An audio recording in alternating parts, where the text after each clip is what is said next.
ఎందుకంటే ఆయన పౌరాణికాల్లో నటించాడు, సాంఘికాల్లో నటించాడు, జానపదాల్లో, చారిత్రకం, అన్ని పాత్రలు. అది కాక నాయక పాత్ర, ప్రతినాయక పాత్ర, దర్శకత్వం, నిర్మాత, ఇన్ని పాత్రలు ఒకే ఒక్క నటుడు చేసినటువంటిది ఆయనే. అందుకే ఆయన ప్రపంచంలో మేటి అని అంటున్నాం మనం. అంతేకాదు ఆయన సినిమాల్లో ఉన్నంత వరకు సినిమాల్లో ఆయన పోషించిన పాత్రలన్నీ సమాజంలో మీరందరూ ఎన్ని వర్గాలు ఉన్నాయో వాళ్ళందరినీ ప్రతిబింబించే విధంగా పోషించారు. అందుకే తెలుగు ప్రజల గుండెల్లో ఉన్నాడు శ్రీ రామారావు గారు.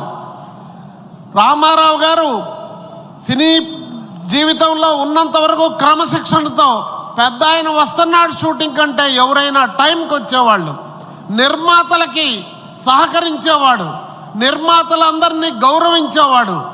నిర్మాతగా ఉండి ఒక సీనియర్ యాక్టర్లు ఎవరైనా షూటింగ్కి వస్తే వారిని సాగనంపటం ఆనవాయితీ.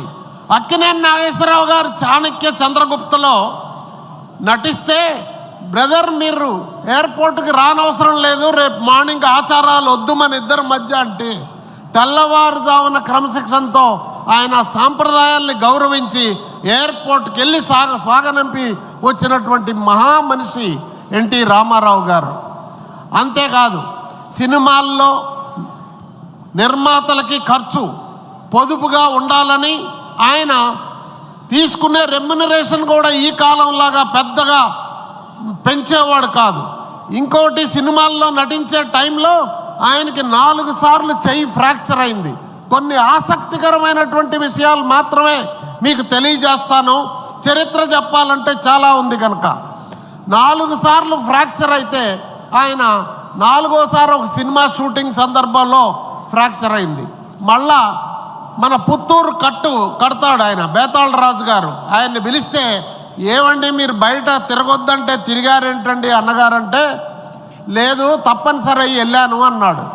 అప్పుడు బేతాళ రాజు గారు కట్టాలంటే 3 సార్లు అయింది, ఇప్పుడు దీన్ని మళ్ళా విరగ్గొట్టాలన్నాడు. విరగ్గొట్టాలంటే చెయ్యి ఇట్లా పెట్టి కానివ్వండి మీ పని అన్నాడు. ఆయన కట్టేస్తే 2 ముక్కలైంది, మళ్ళా కట్టారు. కట్టిన తర్వాత 4 రోజులకే మళ్ళా షూటింగ్కి బయలుదేరాడు.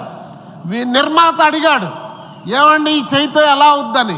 లేదు బ్రదర్, నేను షాల్ కప్పుకుంటాను, మీరు ఒక్క చేత్తోనే ఫైటింగ్ చేస్తా. ఫైటింగ్ సీన్ చేసినటువంటి ధీరోదాత్తుడు మన అన్న ఎన్టీ రామారావు గారు. మీరు ఒక సినిమాలో చూసి ఉంటారు.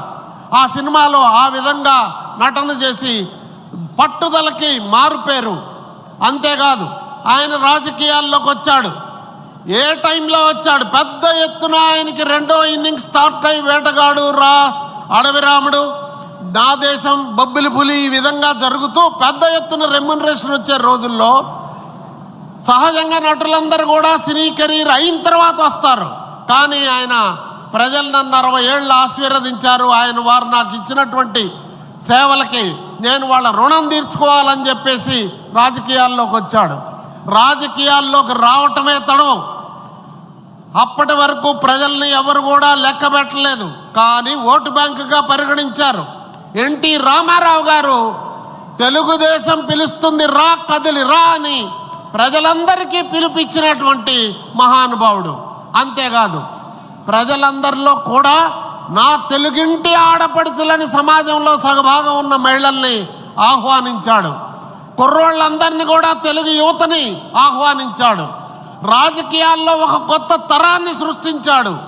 అప్పుడు దాకా ప్రజలు రాజకీయ నాయకుల దగ్గరికి వెళ్ళే సంస్కారం ఉంటే, ఈయన 35,000 కిలోమీటర్లు ఏసీ లేనటువంటి చైతన్య రథంలో రాష్ట్రం నలుమూలలా కలియదిరిగి ప్రజలందరి సమస్యలు తెలుసుకొని ఉప్పెనలాగా 35 ఏళ్ళు ఉన్నటువంటి కాంగ్రెస్ ప్రభుత్వాన్ని కూలదోసి కాంగ్రెసేతర ప్రభుత్వాన్ని ప్రతిష్ఠించడం జరిగింది. వచ్చిందే తడవుగా ప్రజల కోసం ఏమైతే చెప్పాడో చెప్పిందంతా చేసినటువంటి మనిషి ఎన్టీ రామారావు గారు, నాయకుడు ఎన్టీ రామారావు గారు. చెప్పేదే చేసేవాడు, చేసేదే చెప్పేవాడు. అంతేకాదు ఆ క్రమంలో ఒకసారి విలేకరులు అడిగారు, సార్ మీరు అన్ని పార్టీలకి ఢిల్లీలో హైకమాండ్ ఉంది, మరి మీరేగా హైకమాండ్ అంటే, కాదు, నాకు ప్రజలే హైకమాండ్ అని చెప్పాడు. మీది మరి కమ్యూనిజం ఉంది, సోషలిజం ఉంది, క్యాపిటలిజం ఉంది, మరి మీరు వచ్చి కొత్తగా ప్రజలకు చేసేది ఏంటని అడిగారు. నాది మానవతావాదం బ్రదర్. నీ కమ్యూనిజమైనా సోషలిజమైనా క్యాపిటలిజమైనా ప్రజల మానవాళి బాగుకే కదా పనిచేసేది. నేను దానికోసం పనిచేస్తానని చెప్పి కట్టుబడి చివరి వరకు పనిచేశాడు. ఆయన ఆ రోజు కిలో బియ్యం 2 రూపాయలు ఇస్తే ఏమనుకున్నారు?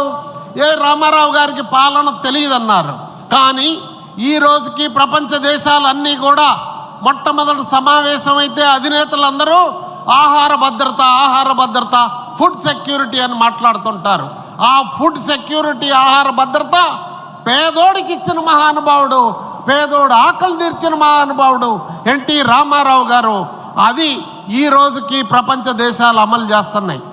భారతదేశ ప్రభుత్వాలు, ఎన్ని రాష్ట్రాల ప్రభుత్వాలు అన్న ఎన్టీ రామారావు గారి భావజాలాన్ని, సిద్ధాంతాలనే ఇప్పటికీ అమలు చేస్తున్నారు. మీరు తెలుసుకోవాల్సినటువంటి విషయం ఏమిటంటే, ఆ రోజున ఆయన పక్కా ఇళ్ళు పెడితే ఈ రోజు ప్రభుత్వాలు అన్నీ చేస్తున్నాయి. ఆ రోజు ఆయన పెన్షన్ పథకం పెడితే ఈ రోజున పెన్షన్ భారతదేశం అంతా అమలు చేస్తూ ఉన్నారు. ఈ విధంగా అన్నగారి భావజాలం భావితరాలకి తెలియజేయాల్సిన బాధ్యత మనందరి మీద ఉంది.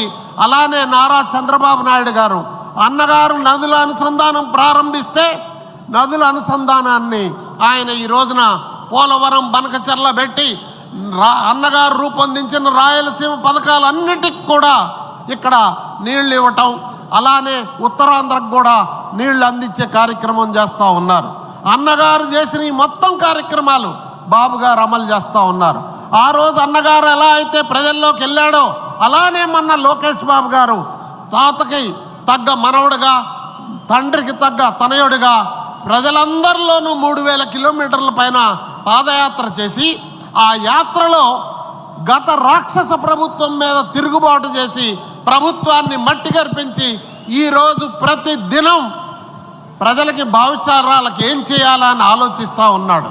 అందులో భాగమే నిన్న 6 పాయింట్ల పథకం అన్నగారు ఆ రోజు ఇచ్చిన విధంగా ఈరోజు భావితరాలకు అందజేస్తూ ఉన్నారు. కనుక ఒక రాజకీయ నాయకులుగా మనందరం ఒక్కటి ఆలోచించాలి. మనందరం ఈ స్థాయికి వచ్చి ఇక్కడ పార్టిసిపేట్ చేస్తున్నామంటే పార్టీ, మన లీడర్ మనకి ఇచ్చినటువంటి అవకాశం. మనం ఇంత అయిన తర్వాత పార్టీకి మనమేం చేసాం అనేది ఆలోచించాలా. ఎప్పుడు పార్టీ చేసిందా, నాకు చేయలేదనేది కాదు, మనం ఏం చేయాలి. ఆ విధంగా రాబోయే కాలంలో తెలుగుదేశం ప్రభుత్వం 10 కాలాల పాటు ఉండే విధంగా నాయకులు, కార్యకర్తలు 50 మంది కూడా కృషి చేయాలని ఈ వేదిక మీద నుంచి మీ అందరికీ విజ్ఞప్తి చేస్తున్నా. సోషల్ మీడియాలో ప్రచారం ఈరోజు ప్రధానమైనటువంటి ఆయుధం అయిపోయింది. ఈ ఆయుధాన్ని మీరు ఎవ్వరు వదలొద్దు. కొంతమంది ఆదమరిచినట్టున్నారు. నిత్యం మీరు మనం చేసే మంచిని చెప్పండి, వారు చేసే అరాచకాలని కూడా ప్రచారం చేయాలని మీ అందరినీ కోరుకుంటూ నాకు ఈ అవకాశం ఇచ్చినటువంటి నా